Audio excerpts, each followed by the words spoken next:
বিসমিল্লাহির রহমানির রহিম। আসসালামু আলাইকুম, welcome to my channel Itti kitchen. বন্ধুরা, আজকে আপনাদেরকে রান্না করে দেখাবো চিতল মাছ। চলুন বন্ধুরা, শুরু করা যাক। বাজার থেকে বড় সাইজের একটি চিতল মাছ নিয়ে এসেছি। এখন মাছটা কেটে ধুয়ে নেব। ভালো করে কেটে ধুয়ে নিয়েছি। এখন মশলা মাখিয়ে নিব। একটি কড়াই বসে দিয়েছি। এখন তেল দিয়ে দিয়েছি, গরম করে নিব। দিয়ে দিলাম মাছগুলি। এখন ভালো করে মাছগুলি ভেজে নিব। এক সাইড হয়ে গিয়েছে, এখন উল্টিয়ে দিব।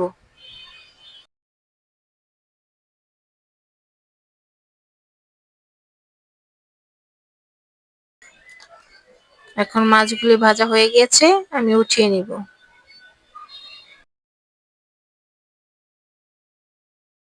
এখন মাছ ভাজা তেলে পেঁয়াজ দিয়ে দিব। পেঁয়াজটা ভালো করে লাল করে ভেজে নেব। ভেজে নিয়েছি। এখন দিয়ে দিব আদা রসুন বাটা, ধনিয়া জিরা বাটা। ভালো করে মশলাটাকে ভেজে নিব। দিয়ে দিব কিছু পরিমাণ পানি। পানি দিয়ে মরিচের গুঁড়ো, হলুদের গুঁড়ো দিয়ে দিব, পরিমাণ মতন লবণ। ভালো করে মশলাটাকে কষিয়ে নিব।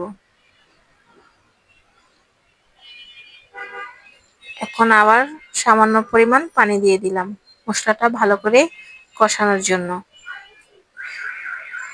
এখন দিয়ে দিলাম কিছু পরিমাণ কাঁচামরিচ। এখন মশলা কষিয়ে নিয়েছি। এখন দিয়ে দেব পরিমাণ মতো পানি। পানি দিয়ে সুন্দর করে মশলাটাকে মিশিয়ে এখন দিয়ে দেব কেটে রাখা টমেটোগুলি। আবার একটু নেড়ে দিব। এখন ভালো করে ঢেকে দিব। ঢাকনাটা সরিয়ে এখন আবার একটু নেড়ে দিব। দিয়ে দিব আগের থেকে ভেজে রাখা মাছগুলি। মাছগুলি ভালো করে মশলার সাথে মিশিয়ে নেব।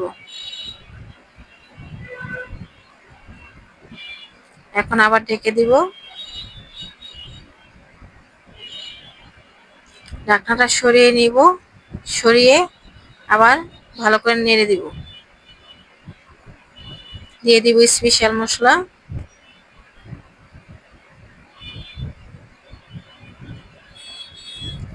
আমার রান্নাটা প্রায় হয়ে গিয়েছে। এখন দিয়ে দেব জিরা গুঁড়ো।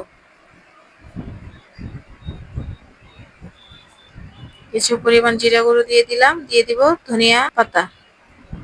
ধনিয়া পাতা দিয়ে এখন ভালো করে নেড়ে নিব। রান্নাটা হয়ে গিয়েছে, এখন নামিয়ে নিব।